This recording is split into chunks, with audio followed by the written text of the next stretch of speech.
Coming to paperback and e-readers this Black Friday, E-Steam Ascension, The Devilish Dealer reaches a turning point in our life in this powerful E-Steam series story at E-Steam Ascension at online bookstores this Black Friday.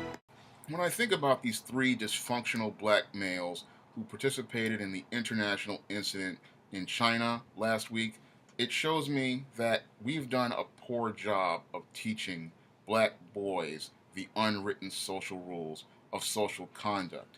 And when it comes down to many of these millennial black boys, it seems like the parents didn't do a job of teaching them the unwritten social rules that black men have to follow when they go out into the world. Because just like these three black males who were a part of the UCLA basketball team participated in an international incident that got them in trouble, your Bakari Henderson a couple of months ago got murdered all because he didn't understand the unwritten social rules for being a black man in the world. And when it comes down to those unwritten social rules for being a black man in the world, a black man has to understand at an early age that he is an enemy of the state and he is behind enemy lines in any place in the world. You are not welcome anywhere, even if you are invited there. So you have to understand the unwritten social rules for protocol and conduct wherever you go.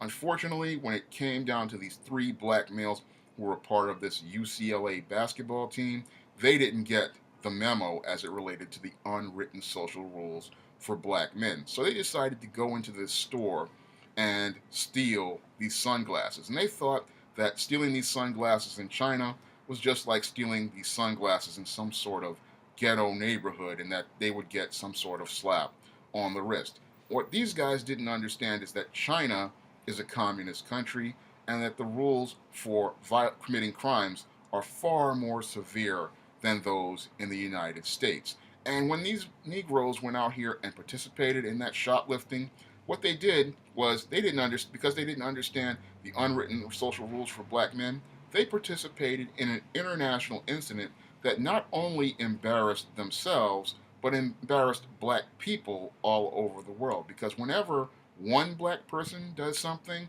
it represents all black people. And when it comes down to black men, when one of us does something in a foreign country, like committing a crime, that breathes brand new life into an old stereotype about black people all over the world.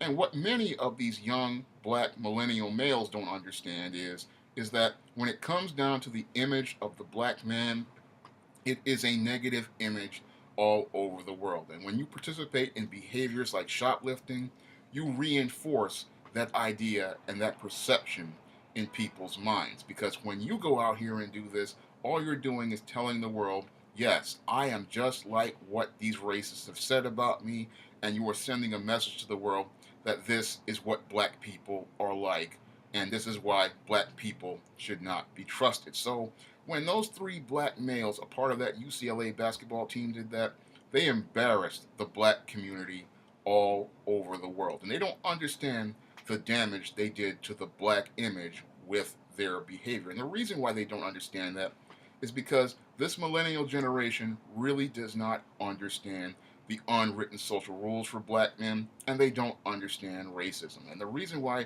they don't understand the unwritten social rules for black men is because many of them have been raised in these single mother households, and they've been raised with these beta male fathers who are too scared to go and tell this boy the truth about racism and how he will need to understand racism in order to navigate a course in the world for himself.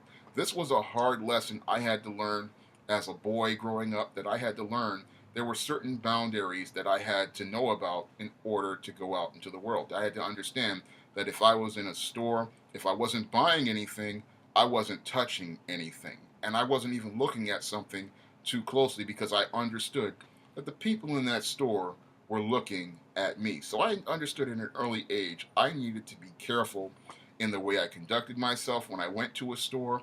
I understood that I had to maintain a certain protocol, because if I didn't understand those unwritten social rules, I could wind up dead or I could wind up locked up, because that's what happens to black men when they go outside. And as it looks like to me, these UCLA players, they were taking their lives for granted. They thought, again, they believed in this rainbow concept. They thought they were just Americans, not understanding they were black Americans. And then most importantly, they were black male Americans. Because what most people who understand the unwritten social rules about racism understand is that a black man is judged by a completely different standard than a white man, a white woman, a Hispanic man, a Hispanic woman, an Asian woman, or an Arab man, or an Arab woman, or even a black woman. A black man is judged by the harshest standard, and this is why he has to really watch out for his behavior when he goes out into the world, because any interaction could be his last interaction on this earth, and any time he steps out into the world could be his last day on earth. So a black man has to understand these unwritten social rules for his survival. And it seems like to me that these Negro males who were in China didn't understand the unwritten rules for their survival. Because if they understood those unwritten social rules, they wouldn't have participated in this petty theft. Moreover, if these guys had any critical thinking skills, they would have said to themselves, we don't need to steal some lousy sunglasses that only cost, what, $1 to be made in one of these Chinese factories. We will be getting NBA contracts sooner or later, and then we can go out here and buy whatever we want. Unfortunately, these guys were too caught up in their emotions and caught up in doing these ghetto things to understand how to build something up for their future. They didn't have any sort of delayed gratification or any discipline, so they go out here, pull this stunt, not understanding what they were doing was causing an international incident that not only embarrassed the United States, but also left a stain regarding the image of black men on the world. And the reason why they did that again was because they were raised either in a single mother household or with these beta male fathers who, again, who just did not have the backbone or the courage to sit down and explain racism to their sons and how racism not only works in America, but also works abroad. And it seems like these guys didn't sit down and really take a long, critical look at what happened to your Bakari Henderson. Now, your Bakari Henderson was another millennial male who also believed in the rainbow. And because he believed in the rainbow, it cost him his life. He thought he could go into this Greece and just go into this bar with these Serbians and take a photograph with this white woman, a selfie with this white woman, and there would be no consequences. And he just thought he would just be another person. I'm sorry, but when you are a black man, again, you are seen as an enemy of the state, you are behind enemy lines, and you are seen as a threat to everyone around you. And that's why you have to watch yourself, because others are watching you. So you have to be careful in the way you behave, the way you interact, and the way you do things in any environment, because any interaction you have could be your last interaction on this earth and your last moment on this earth. This was something that was clear to me that was not taught to these three black males. These three black males took their lives for granted, and they thought, oh, because we are on UCLA's basketball team, we can just do whatever we want. Well, I'm sorry, when you are a black man, you can't do whatever you want. And it seems like to me, these three Negro males just didn't understand the opportunity that they were blessed with, and they were taking their life for granted, because here we have three males who have an opportunity to go to college and do something like play basketball, and they don't understand how much hard work it took to get there, or how fast you can lose that opportunity, because these guys were taking their lives for granted. They thought, oh, I can just go out here and do whatever I want, not understanding that there are consequences for your actions. And I believe what's going to happen to these three black males is that they're going to be expelled off this basketball team and kicked out of the university, and that's going to be the end for them. And the reason why it's going to be the end for them is because they took their lives for granted. They took the opportunity given them for granted,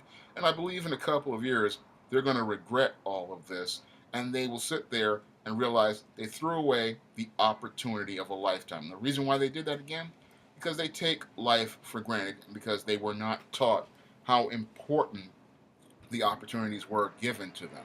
They don't understand that when it comes down to black males, very few of us wind up going to college, and very few of us wind up going to play basketball. And the opportunity to play basketball in China was an opportunity for them not only to represent the UCLA basketball team, but to also represent the black community and present a positive image of black people. It's clear to me that no one sat down with these black males and taught them what they needed to know regarding the black image, regarding black history, regarding the black community, and regarding the way black people are perceived all over the world. It seems like these three black males grew up in a bubble and they never experienced the realities that black men have to deal with. It seems like if they knew what that was, they wouldn't have gone out here and participated in such a stupid stunt in a communist country like China where there are severe penalties. Because if someone who had understood what China was all about,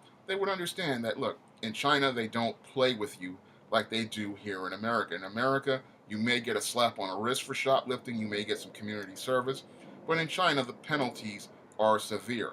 And the damage to the American diplomatic thing was even more severe by their behavior, because their behavior was an international incident, and it was an incident that could have led to some serious and severe diplomatic issues. They better thank God for the opportunities that they have, and they better thank God that your President Trump helped them get out of this jam. Because I guarantee you, if there was anybody else, you wouldn't be getting out of that jam. If these guys wound up in the same situation that Michael Fay wound up in, they would have had to have dealt with that punishment the way Michael Fay met with that punishment many years ago. But because these guys don't appreciate what's done to them, I hope they appreciate what was given to them. I hope they appreciate the opportunity that they were blessed with, because this wasn't. They could have wound up either in jail or some type of torture or something worse happening to them. But when I look at this whole situation, again, I clearly see what's happening with these millennial black males in that they are not being taught the unwritten social rules for survival. And when it comes down to these males, if they're not taught the unwritten social rules for survival, what's going to happen to them is that many more are going to wind up in trouble, like these UCLA players, or dead, like Bakari Henderson was a couple of months ago. If you'd like to see me make more videos like this, you can donate to my Patreon by clicking the link in the description box. And if you want to read some of my SJS direct titles, you may do so by clicking the link to Amazon.com. That's all I have to say for this video. You can comment, rate, and subscribe.